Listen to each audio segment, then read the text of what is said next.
Hey, it's another day. And welcome kayo sa part 2 ng ating vlog. And since super late na kami nakauwi sa gabi, hindi na ako nakapag-vlog. Kaya pagkagising sa umaga, naisipan naming mamasyal at magmotor.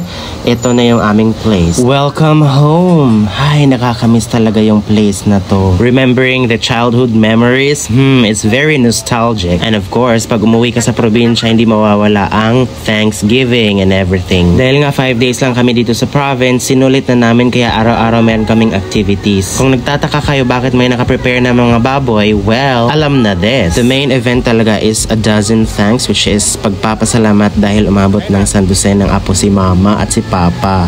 Diba? Sana all na lang talaga. At ang culture namin dito sa province, kapag may handaan, syempre tawagin natin lahat ng neighbors. Kaya kung mag-prepare ka dito, dapat pang maramihan, kung pwede nga buong barangay diba? Because we are all one family. So ayun na nga, nagsimula na si Jikay mag-decorate and mag-design sa backdrop namin. Grabe, inabutan kami ng gabi hanggang alas 12 ng madaling araw. We are very excited kasi 8 AM mag-start na bukas. At kinaumagahan, ayun na nga, mag-start na kami. Syempre ako muna mag-unang mag-post, diba? And hindi maiwasan ang pa-red carpet naman. Let's make this very memorable and special. Ayun na nga, nag-start na ang program at biglang nag-iyakan. Tingnan natin yung mga mata nila. Ayan, magang-maga.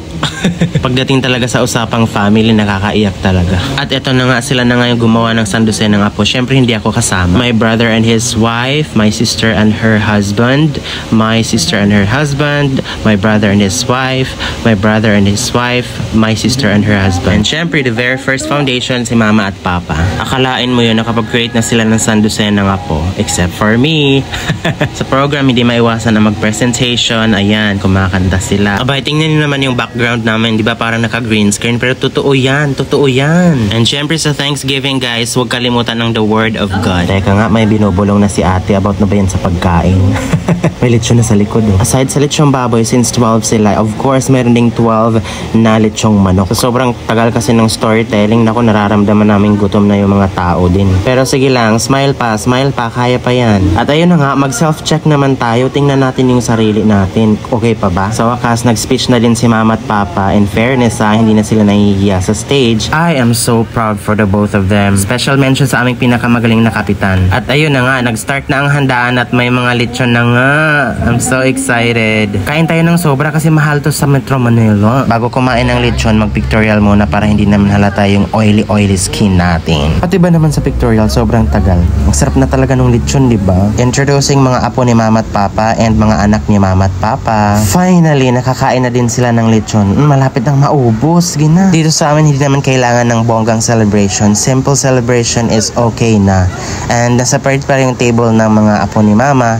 And then kaming mga anak din. Separate table, of course. Para magmukha siyang okay. Enjoy lang kayo sa pagkain. Hi.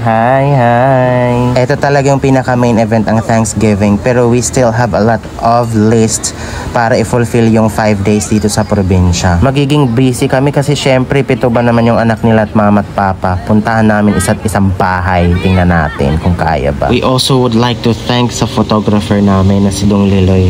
He's very professional and he is very talented. And it's a wrap for part 2, introducing our very extended family. And to my special sister, thank you so much for your service, Igsorilin. Wait lang, huwag muna kayong umalis dyan. Mag-drums muna ako.